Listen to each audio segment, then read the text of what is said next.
Hujan sore itu belum terlalu deras saat Ratna pulang membawa kangkung, telur, dan tempe untuk makan malam sederhana bersama suaminya. Tapi begitu motornya berhenti di depan kontrakan sempit mereka di Bekasi, jantungnya langsung terasa runtuh. Di depan pintu rumahnya berdiri sang mertua, bersama seluruh adik iparnya, membawa koper, kardus, dan troli besar. Mereka bukan datang untuk berkunjung. Mereka datang untuk tinggal. Assalamualaikum warahmatullahi wabarakatuh.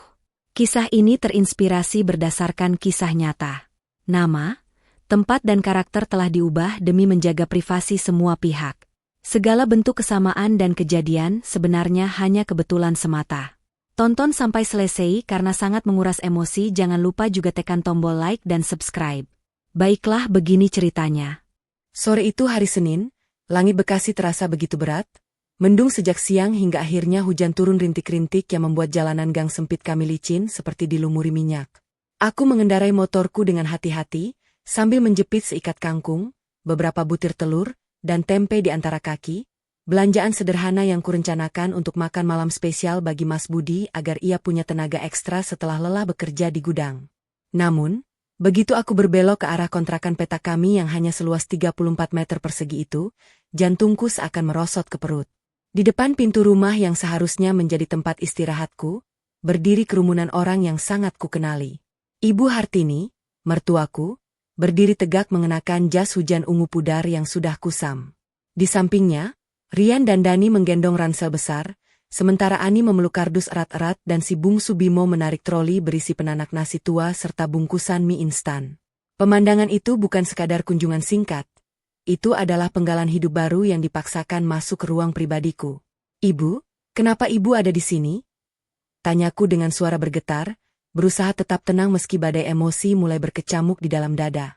Ibu Hartini hanya menatapku datar, tanpa senyum, lalu menjawab singkat dengan nada perintah yang mutlak, "Ibu mau tinggal sama kalian. Buka pintunya." Kata-kata itu menghantamku lebih keras daripada rintik hujan yang mulai membasahi bahuku. Tepat saat aku masih terpaku memandang deretan tas dan kardus di teras, pintu rumah terbuka dari dalam. Mas Budi keluar dengan wajah yang masih bersimbah keringat, bajunya kumal khas pekerja gudang. Namun, ekspresinya berubah drastis saat melihat ibunya. Ada binar kelegaan dan kebanggaan yang tidak pada tempatnya. "Ibu, benar-benar datang? Kenapa tidak telepon Budi biar dijemput di terminal?" serunya sambil mencium tangan ibunya dengan takzim. Aku menatapnya, berharap ada penjelasan. Namun Mas Budi justru menoleh ke arahku dengan tatapan yang memohon sekaligus menuntut kepatuhan. "Ratna, ibu akan tinggal bersama kita. Aku bisa menanggung semuanya," ucapnya dengan suara lantang, seolah-olah gaji 5 jutanya adalah harta karun yang tak akan habis. Padahal aku tahu persis, setiap rupiah dikumpulkan dengan peluh, dan 34 meter persegi ini sudah terasa sesak hanya untuk kami berdua. Rian, adik iparku yang pengangguran, tertawa sinis melihat kebingunganku. "Lihat saja barang-barang kami, sudah kami bawa semua. Ini kan rumah Mas Budi, bukan rumah orang lain," timpalnya dengan dagu terangkat. Kalimat, "rumah Mas Budi," itu terasa seperti belati yang menyayat hatiku. Ini adalah rumah kontrakan yang uang sewanya kami kumpulkan bersama, seringkali dengan aku yang harus memutar otak sebagai akuntan internal untuk menutupi kekurangan di akhir bulan. Di depan keluarganya, Mas Budi berdiri tegap, mencoba menjadi pilar keluarga. Namun bagiku, dia hanya terlihat seperti pria yang sedang membangun istana di atas pasir yang mulai amblas. Suasana di dalam rumah petak kami berubah menjadi kekacauan instan. Barang-barang diletakkan begitu saja dengan bunyi gedebuk yang memekakkan telinga. Ruang tamu kecil kami kini penuh dengan tumpukan kardus dan aroma keringat dari perjalanan jauh. Belum sempat aku meletakkan belanjaanku di dapur yang hanya cukup untuk satu orang, Ibu Hartini sudah melangkah masuk ke kamar pribadi kami. Tanpa permisi, ia membuka lemari pakaian, membuat derit pintu lemari terdengar seperti protes dari privasiku yang sedang diinjak-injak. Ia membolak-balik gantungan baju, memeriksa isinya dengan nada sinis yang tajam. "Isinya kebanyakan baju anakku. Kamu itu hidup menumpang padanya, tapi sok perhitungan," ucapnya tanpa menoleh, seolah aku adalah orang asing yang baru saja merampas kenyamanan anaknya.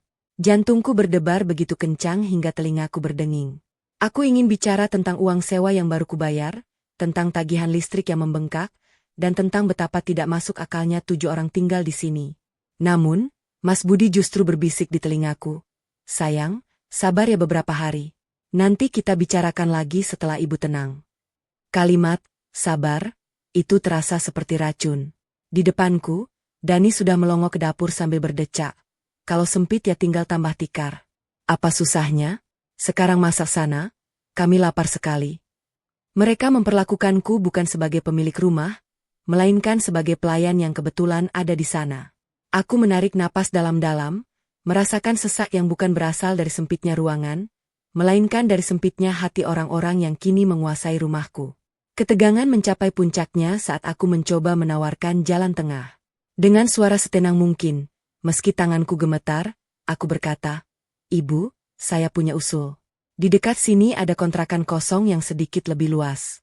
Saya dan Mas Budi akan bantu sebagian biaya sewanya agar adik-adik juga nyaman." Kalimatku belum selesai ketika Ibu Hartini menepis tanganku dengan keras hingga ujung jariku terasa kebas. "Kamu mau mengajari aku cara hidup? Aku ini ibunya. Di mana aku tinggal itu hakku," teriaknya. Mas Budi hanya diam, menatap lantai, seolah-olah suaranya telah dicuri oleh rasa bakti yang salah arah. Perempuan kalau sudah menikah ya harus ikut suami. Surga nunut, neraka katut. "Kamu dengar?" lanjut Ibu Hartini dengan nada yang menghina. Saat itulah, aku menyadari bahwa mengalah terus-menerus hanya akan membuatku menjadi keset di rumahku sendiri. Aku tidak berteriak, aku tidak menangis. Dengan gerakan yang pasti, aku menarik koper lamaku dari bawah tempat tidur. Suara roda koper yang berdecit di atas keramik terdengar seperti deklarasi kemerdekaanku. "Mas Budi, aku pulang ke rumah ibuku beberapa hari," ucapku pelan namun tegas saat ia mencoba menahanku. "Aku pergi supaya tidak mengucapkan kata-kata yang akan membuatmu sulit. Kalau Mas sudah benar-benar ingin melindungi istrimu, cari aku." Aku menjinjing kopermu, melangkah keluar ke tengah hujan yang masih turun, meninggalkan rumah yang kini terasa asing. Di belakangku, suara Ibu Hartini terdengar dingin, "Pergi saja, kita lihat apa kamu masih punya muka untuk kembali." Aku tidak menoleh sedikit pun, tujuanku hanya satu, menyelamatkan harga diriku yang hampir tenggelam. Suara hujan yang menghantam atap seng rumah Ibu Sri di Jakarta Timur terasa jauh lebih menenangkan daripada suasana di Bekasi tadi. Aku duduk di meja makan kayu yang sudah tua, menyesap teh hangat yang disuguhkan ibuku. Belum sempat aku mengeringkan rambut, ponselku bergetar hebat. Itu dari Mas Budi. Dengan tangan sedikit gemetar, aku mengangkatnya. "Ratna, kamu tegas sekali."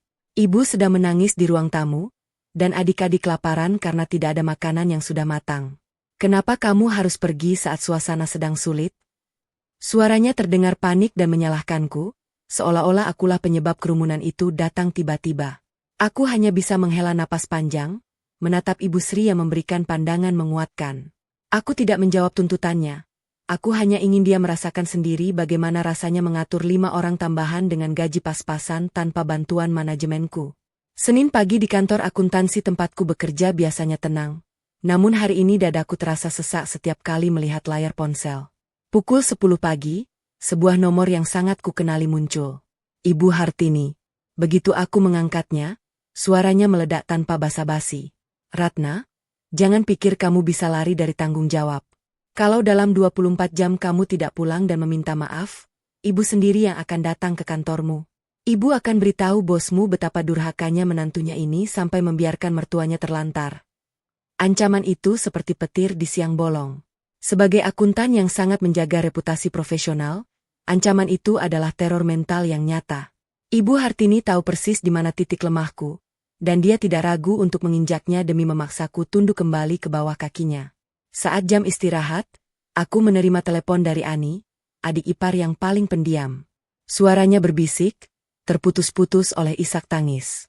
"Mbak Ratna, tolong, rumah berantakan sekali.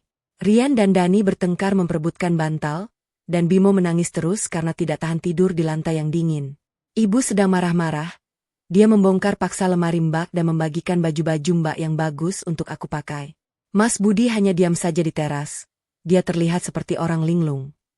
Mendengar itu, hatiku hancur bukan karena baju-bajuku, tapi karena privasiku benar-benar telah dilenyapkan. Mas Budi, pria yang berjanji melindungiku, kini membiarkan ibunya menjara isi kamarku hanya demi menghindari konflik lebih lanjut dengan orang tuanya. Malam harinya, Mas Budi muncul di depan pintu rumah ibuku.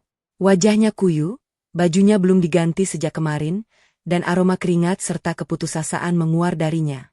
Namun, kalimat pertamanya bukan kata maaf. Ratna, tolonglah, pulang sekarang.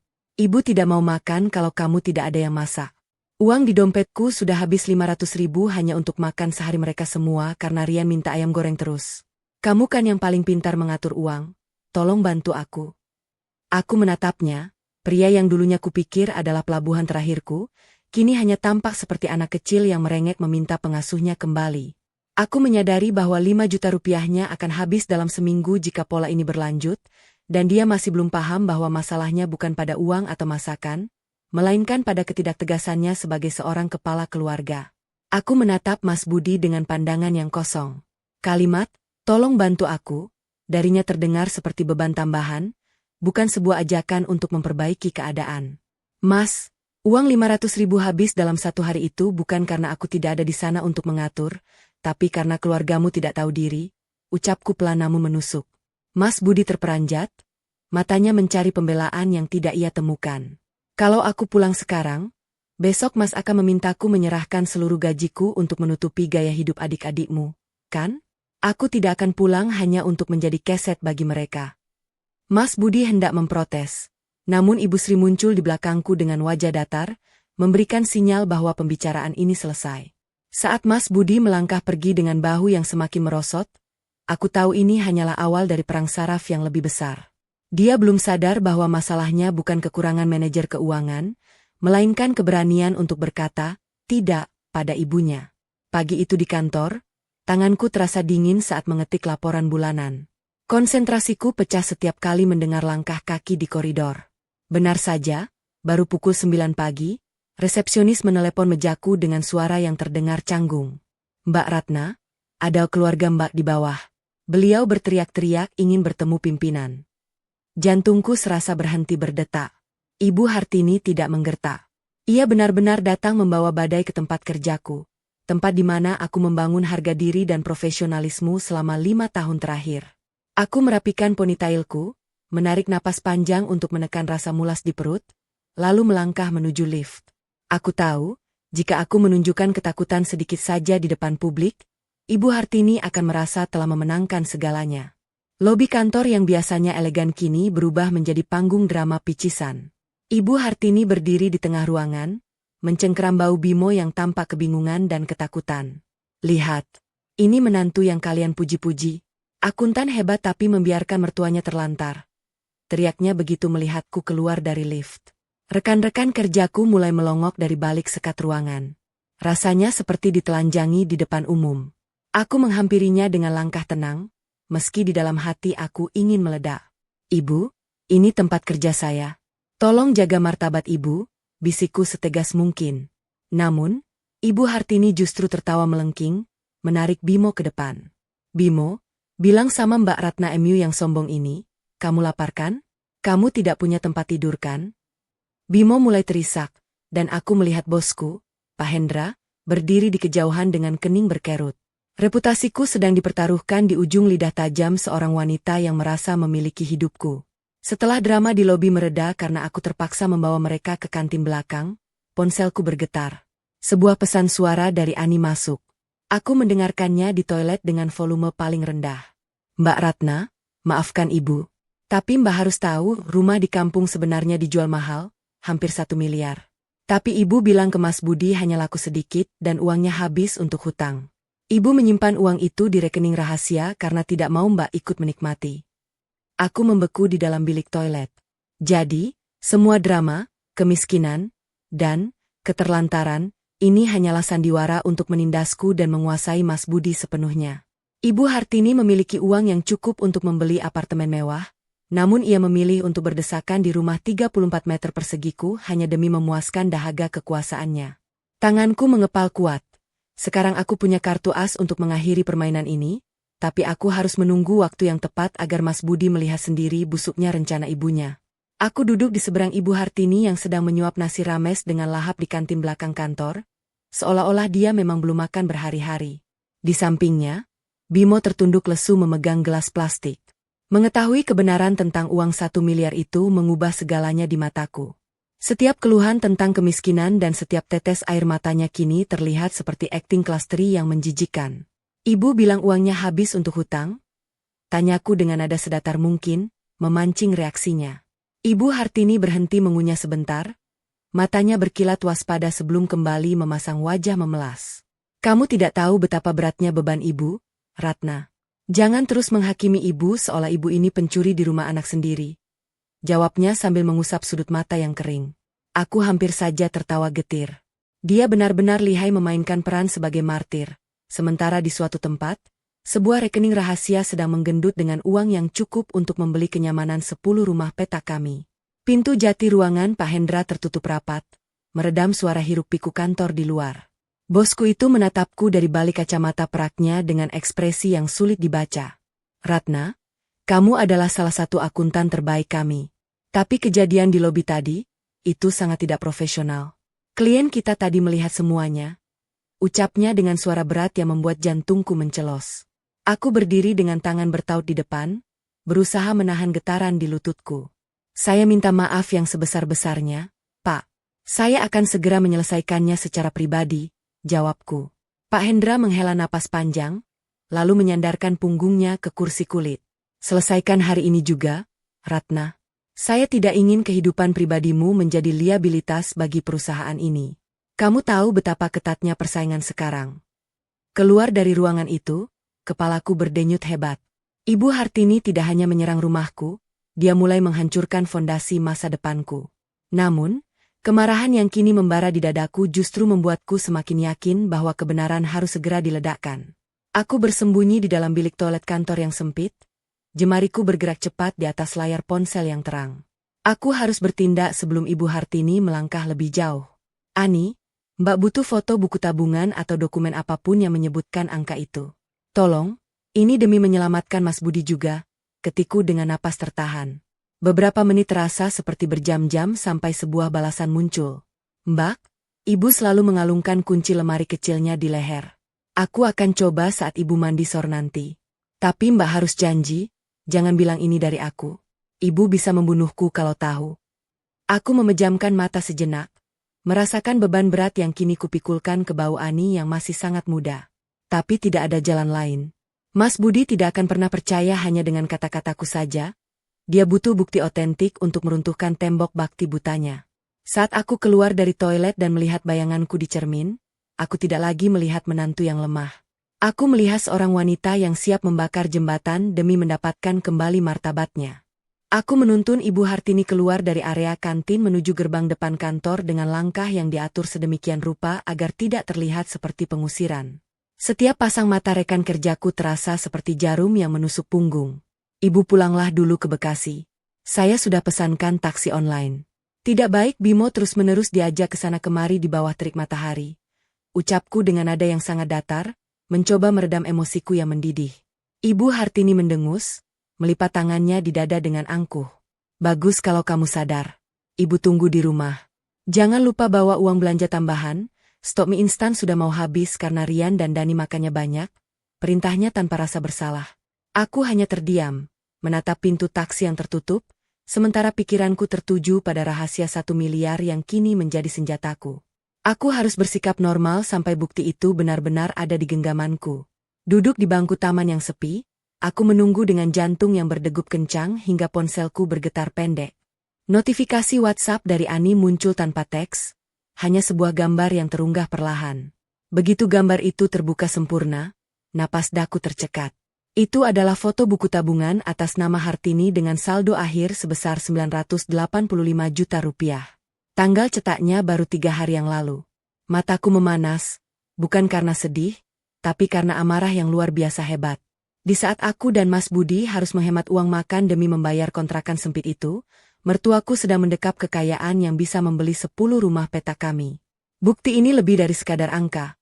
Ini adalah bukti pengkhianatan terhadap kepercayaan Mas Budi yang selama ini menganggap ibunya sebagai sosok yang harus dikasihani. Aku meminta Mas Budi menemuiku di persimpangan jalan sebelum mencapai kontrakan kami. Ia datang dengan motor bututnya. Wajahnya terlihat jauh lebih tua dari usia sebenarnya akibat kelelahan yang bertubi-tubi. Ratna, Ibu bilang tadi kamu mengusirnya dengan taksi. Kenapa kamu harus kasar itu? Tanyanya dengan nada kecewa yang kental. Aku tidak menjawab dengan kata-kata. Tanpa ekspresi, aku menyodorkan ponselku yang menampilkan foto buku tabungan itu tepat di depan matanya. Mas Budi terdiam, ia mengambil ponselku dengan tangan gemetar. Ini apa, Ratna? Dari mana kamu dapat ini? Suaranya nyaris berbisik, matanya berkali-kali menyapu deretan angka 0 di layar. Itu uang hasil jual rumah di kampung yang katanya habis untuk hutang. Mas, ibumu membiarkanmu bekerja bagai budak di gudang sementara dia duduk di atas uang 1 miliar. Sekarang, Mas masih mau menyalahkanku?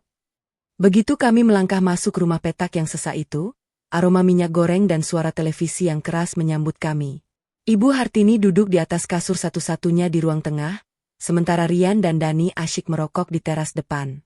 Melihat kami datang, Ibu Hartini langsung berdiri dengan berkacak pinggang. Lama sekali. Mana uang belanjanya? Ibu sudah putuskan.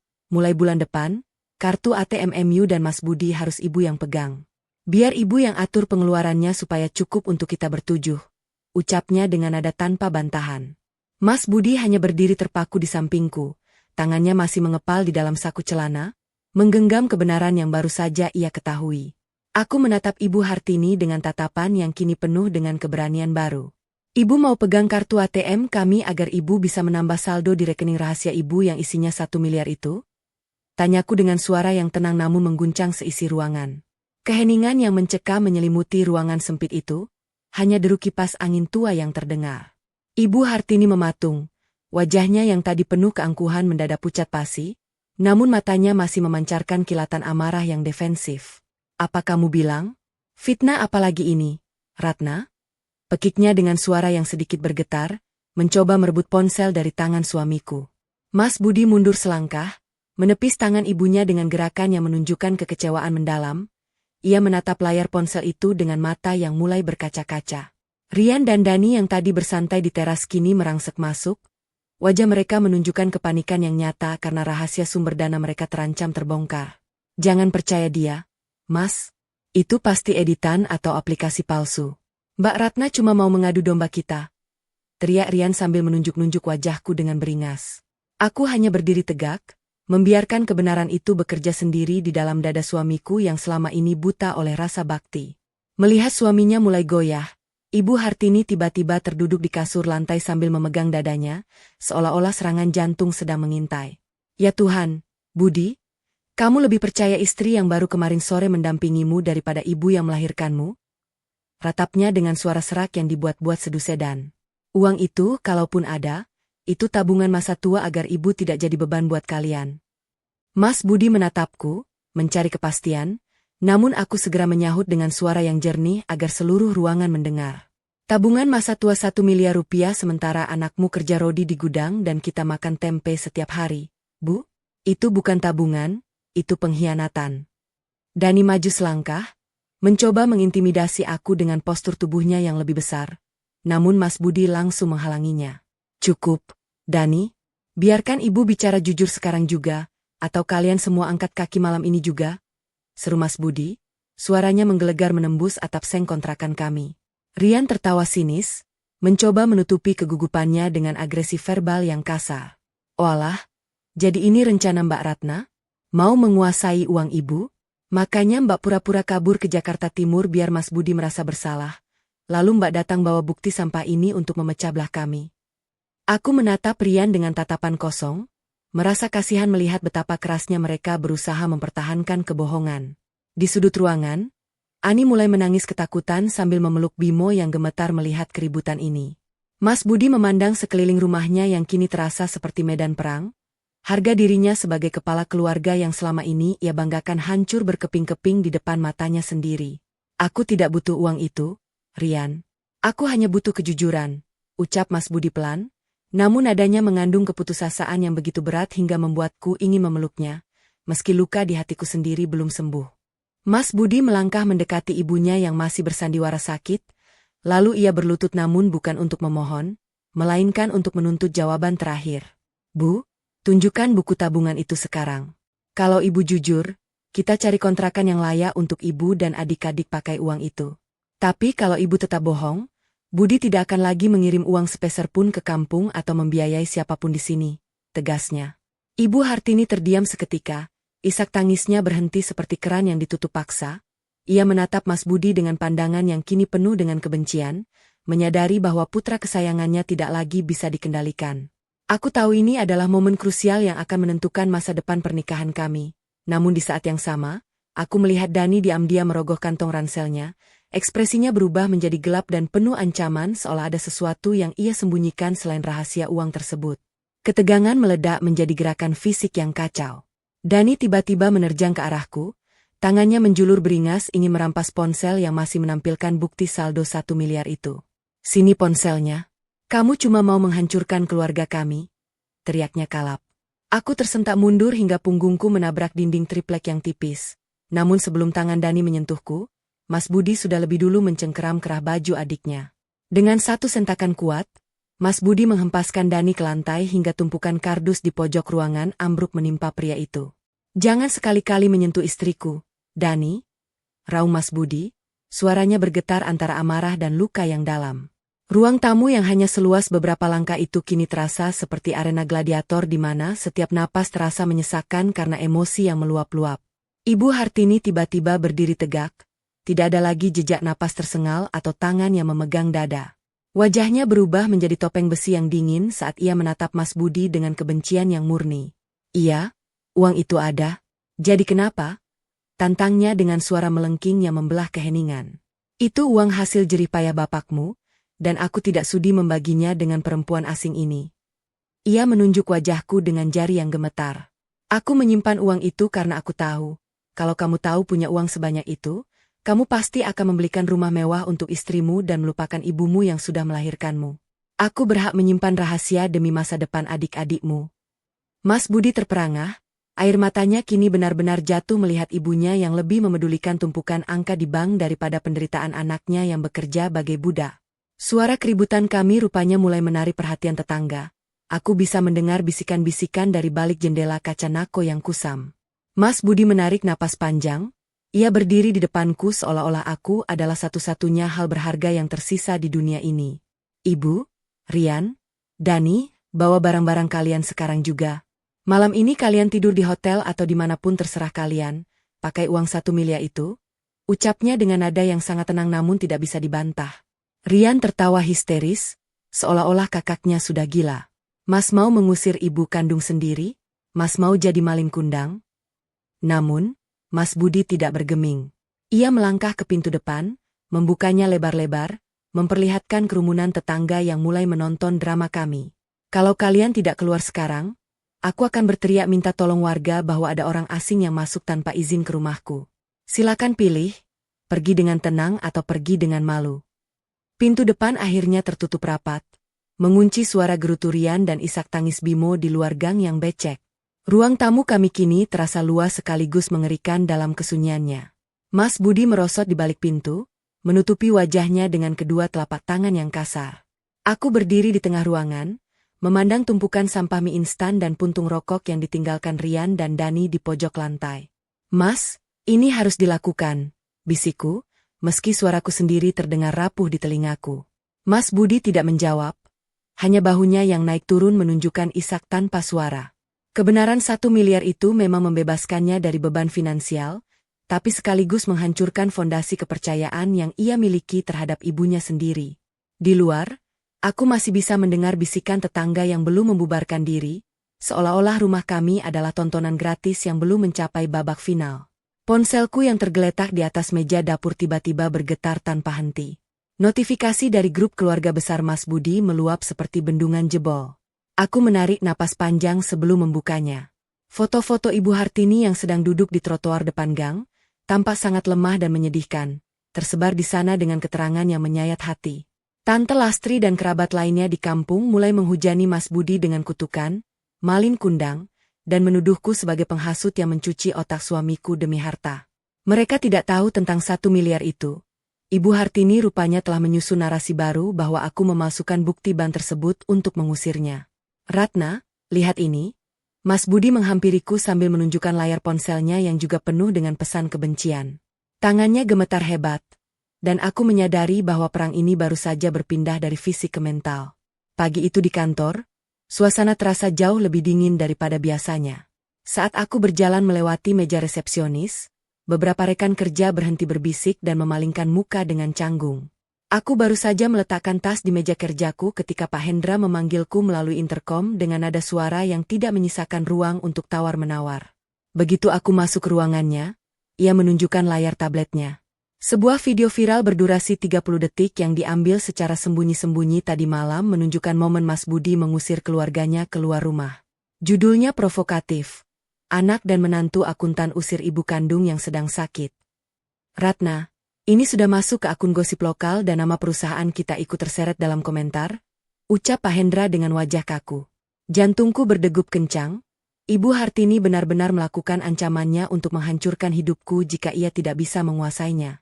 Di tengah interogasiku dengan Pak Hendra, teleponku berdering lagi. Nama Ani muncul di layar. Aku terpaksa meminta izin pada Pak Hendra untuk mengangkatnya karena perasaanku mendadak tidak enak. Mbak Ratna, Bimo hilang. Suara Ani terdengar histeris di seberang sana, diiringi suara klakson kendaraan yang bising. Tadi pagi ibu bertengkar hebat dengan Mas Rian soal uang hotel, dan Bimo lari keluar karena ketakutan. Kami belum menemukannya sejak 2 jam lalu. Darahku terasa surut dari wajahku. Kebencianku pada Ibu Hartini mendadak tertutup oleh rasa cemas yang luar biasa pada anak kecil yang tidak berdosa itu.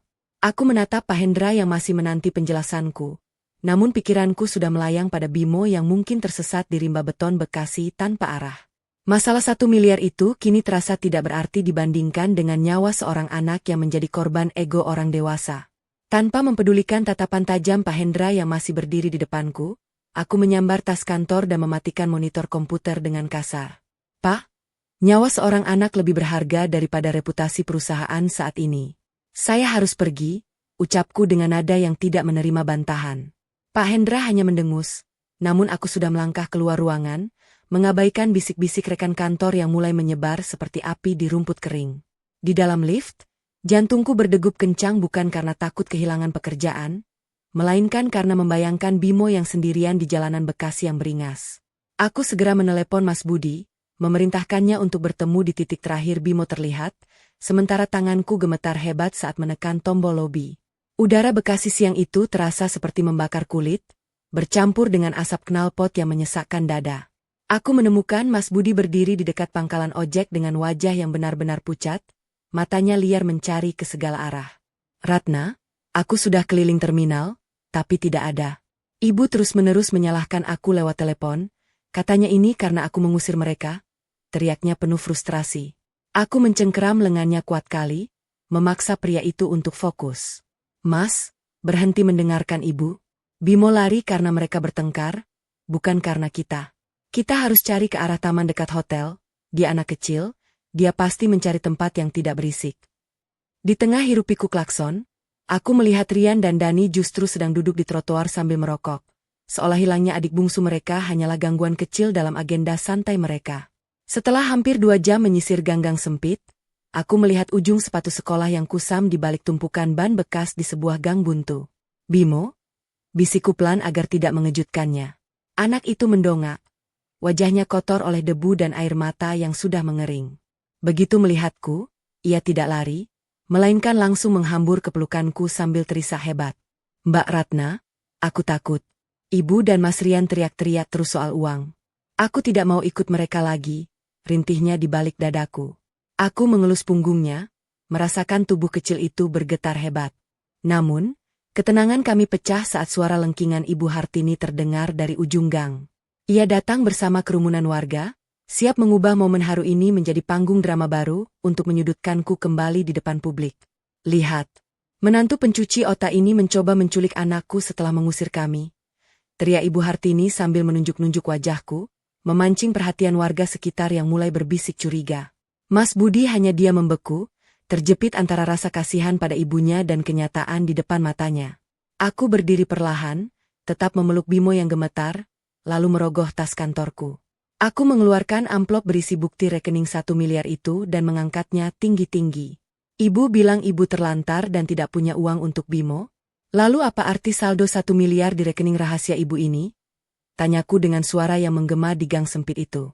Seketika, warga terdiam, dan wajah Ibu Hartini yang tadinya penuh drama berubah menjadi topeng ketakutan yang pucat pasi saat ia menyadari bahwa kebohongannya kini terkuak di depan orang banyak. Kerumunan warga di gang sempit itu seketika riuh dengan bisikan pedas yang kini berbalik arah kepada Ibu Hartini. Aku tetap memeluk Bimo dengan protektif sambil menyodorkan bukti saldo itu ke depan wajah Mas Budi yang tampak hancur. Mas Budi merampas kertas itu, membacanya dengan mata yang memerah, lalu menatap ibunya dengan tatapan yang belum pernah kulihat sebelumnya. Perpaduan antara duka dan amarah yang mendalam. Cukup, Bu. Selama ini Budi membiarkan istri Budi dihina karena Budi pikir ibu memang tidak punya pilihan, tapi ternyata ibu menyimpan gunung emas sementara membiarkan kami tenggelam. Raung Mas Budi, suaranya menggelegar hingga membuat Rian dan Dani menciut di belakang. Ibu Hartini mencoba bersandiwara lagi dengan memegang dadanya, namun kali ini Mas Budi tidak mendekat. Ia justru menarikku dan Bimo menjauh, memberikan batasan fisik yang nyata antara kami dan manipulasi ibunya. Malam itu, di tengah lampu jalan yang temaram, Mas Budi berdiri tegak di depan taksi yang sudah dipesannya. Ia memerintahkan Rian dan Dani untuk membawa semua tas kardus mereka ke bagasi. Bawa ibu ke hotel malam ini, dan besok kalian cari kontrakan atau rumah yang layak menggunakan uang 1 miliar itu. Jangan pernah lagi menginjakan kaki di rumah kami hanya untuk menumpang dan menghina Ratna. Tegas Mas Budi tanpa keraguan. Ibu Hartini menatapku dengan kebencian yang kini bercampur rasa malu yang tak tertahankan, menyadari bahwa senjatanya telah tumpul. Aku melihat Ani menatap kami dengan tatapan terima kasih yang tulus sebelum ia masuk ke taksi bersama Bimo yang kini sudah tenang, karena aku berjanji akan menjamin sekolahnya. Saat taksi itu menjauh, Mas Budi berbalik dan memelukku erat di tengah gang yang sepi, membisikkan kata maaf berkali-kali yang akhirnya kurasakan berasal dari lubuk hatinya yang paling dalam. 3 bulan telah berlalu sejak badai itu meluluh lantakkan privasi kami.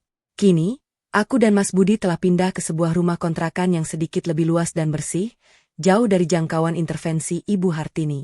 Mas Budi kini bekerja lebih giat dengan posisi baru di gudang, sementara aku tetap menjaga profesionalisme sebagai akuntan tanpa bayang-bayang teror keluarga.